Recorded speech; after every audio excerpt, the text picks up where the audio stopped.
I was 22, at a crowded club, when my friend's boyfriend started hitting on me.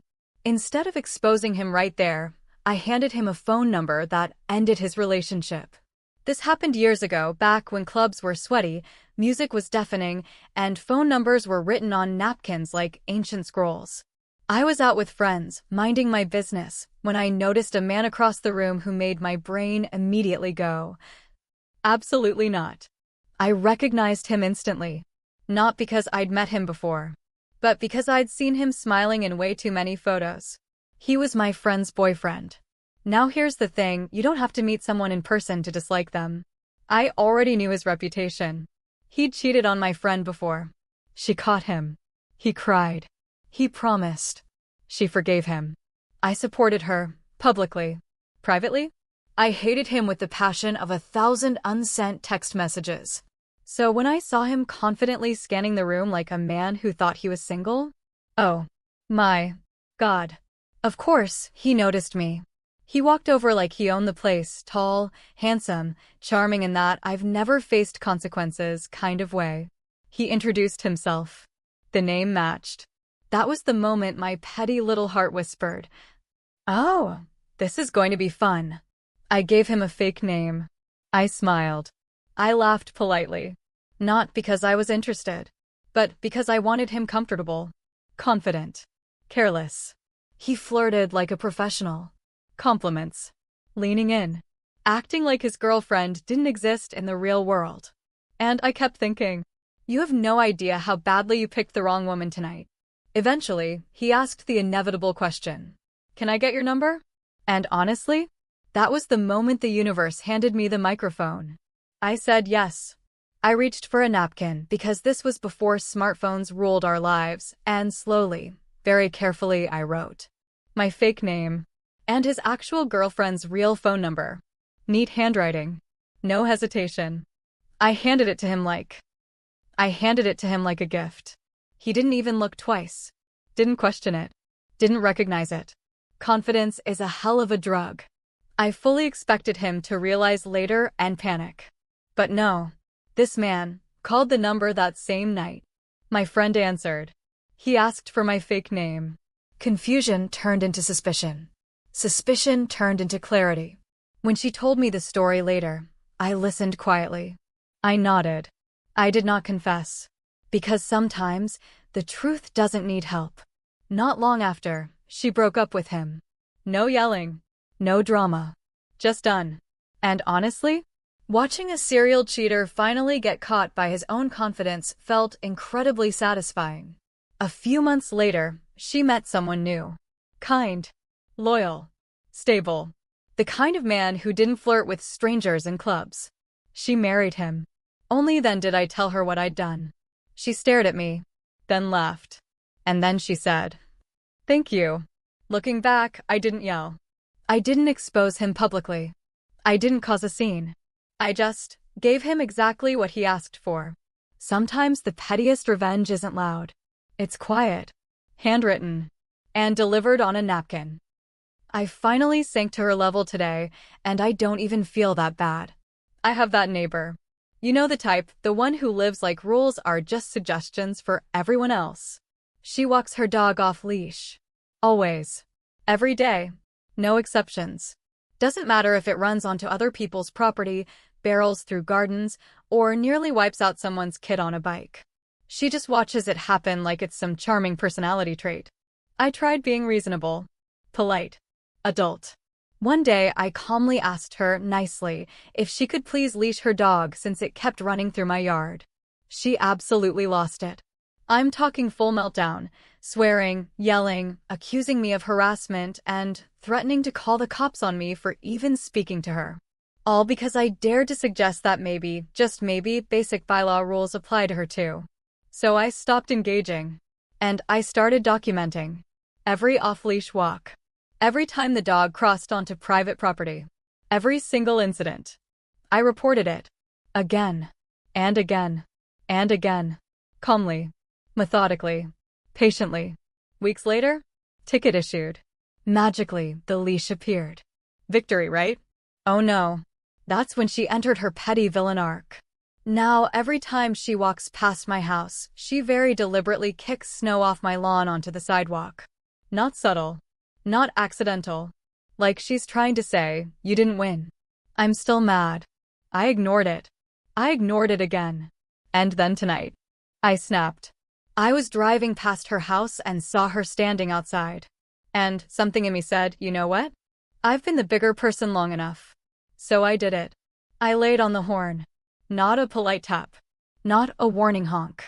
A long, sustained, soul-piercing honk. The kind that says, I see you. I remember everything. And yes, this is intentional. Did it disturb the peace? Probably. Did other neighbors hear it? Almost definitely. Do I regret it? Honestly, not really. I won't make a habit of it. I know it was petty. I know I technically sunk to her level.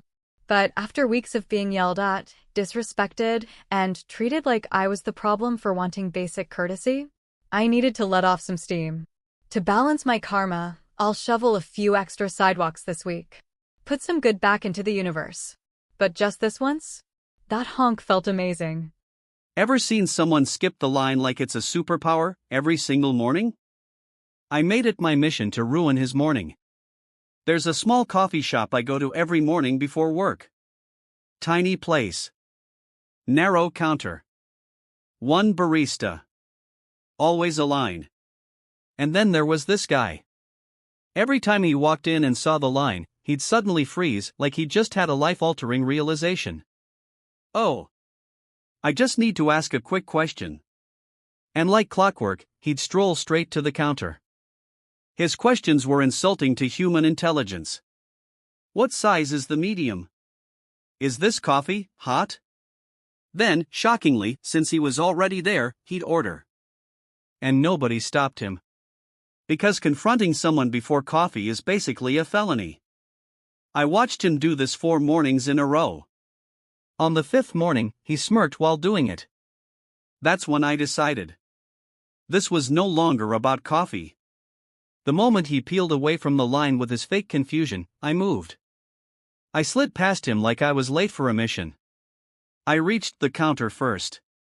And unlocked a new personality. I asked, very seriously. Could you explain the difference between a latte and a cappuccino? She answered. I nodded. Then asked. And what about a flat white? Pause. Is that closer to a latte or emotionally different? The line behind me grew. Then I leaned in. Do you have oat milk? Yes. Almond? Yes. Soy? Yes. Which one performs best under pressure? I glanced at the pastry case. Can you rank these from least sweet to most life-changing? I turned back to the menu. Behind me, I could hear him shifting. Trapped. Waiting. Powerless. After what felt like a full documentary-length pause, I smiled and said, You know what? I need time to reflect. Then I stepped back into my original spot in line. The barista looked at him and said, Next. He stood there. No order. No questions. No dignity. I repeated this every single time he tried his shortcut routine. By the end of the week, he stopped asking questions. Stopped smirking.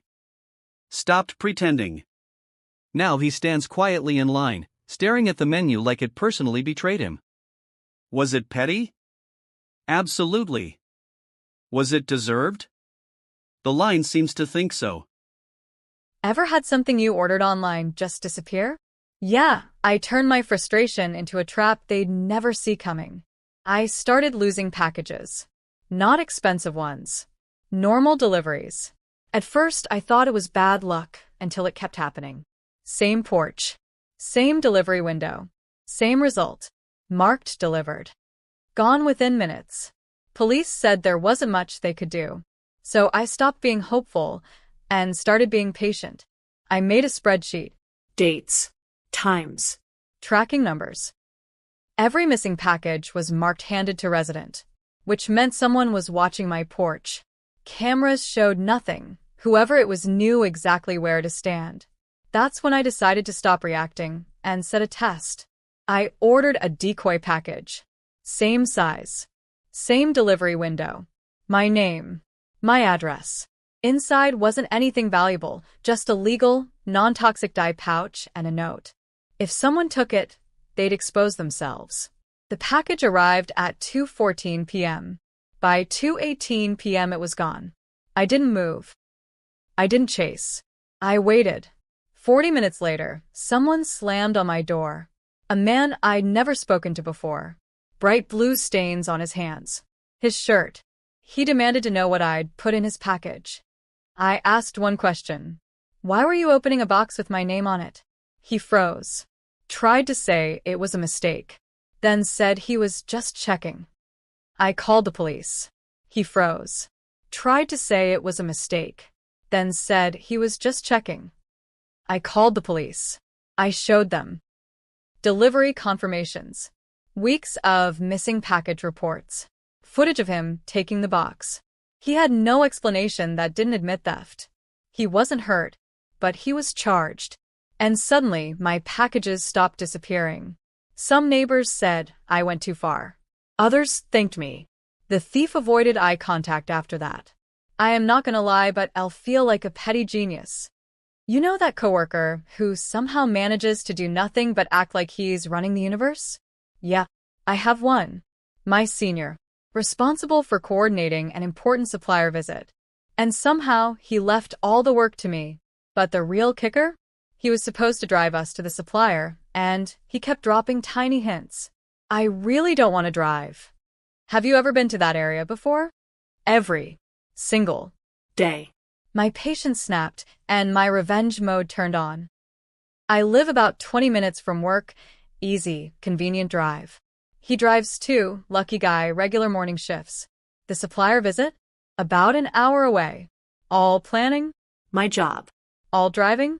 He hinted vaguely that he'd handle it, but of course, nothing happened. 3 days passed after his "I'll figure something out" comment. Nothing. And that's when revenge mode fully activated. I started taking public transport.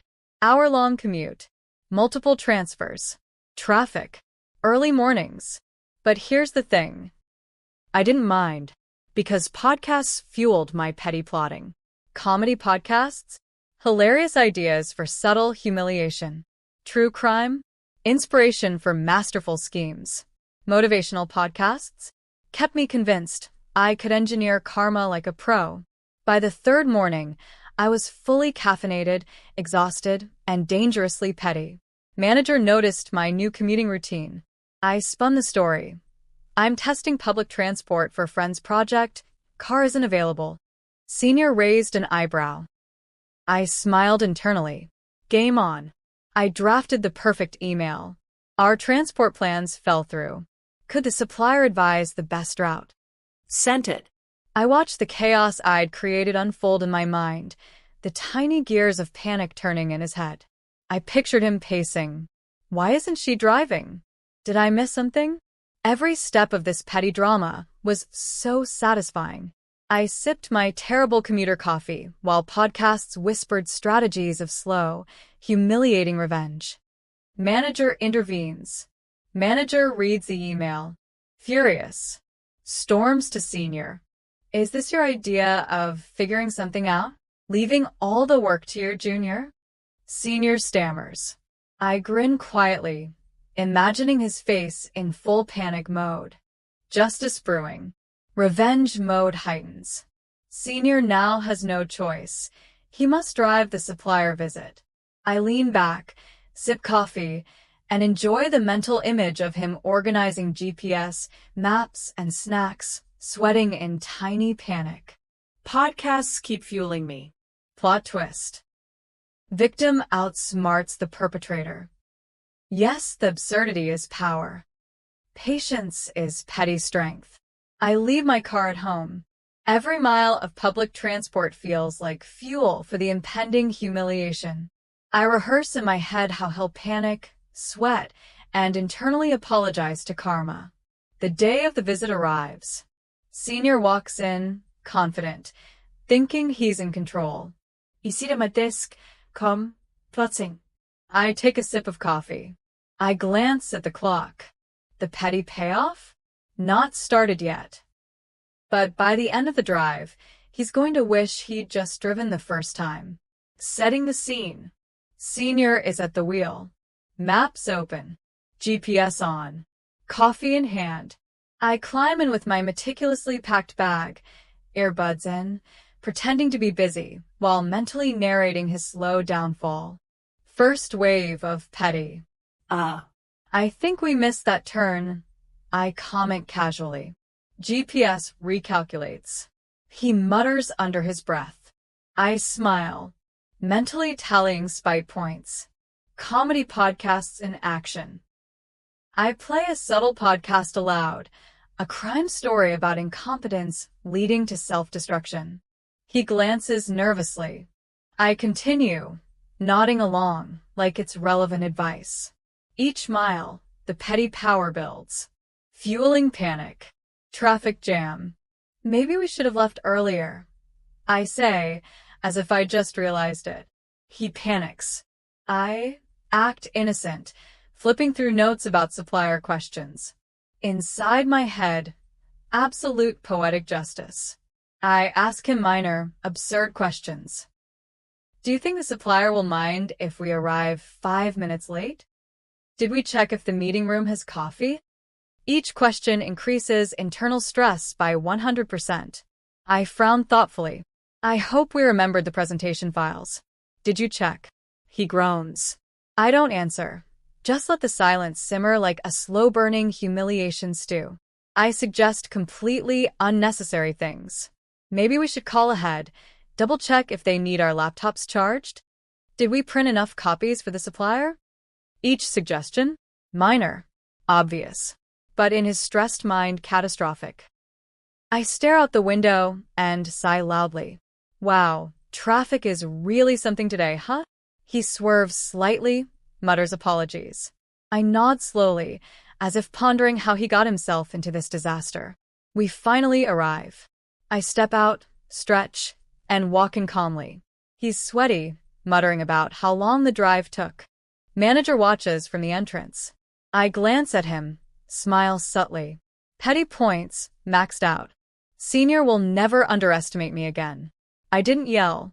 I didn't confront. I just let the commute, the questions, and the tiny delays do the work. The best revenge? It's quiet, petty, and humiliating. And I arrived perfectly calm, fully caffeinated, and victorious.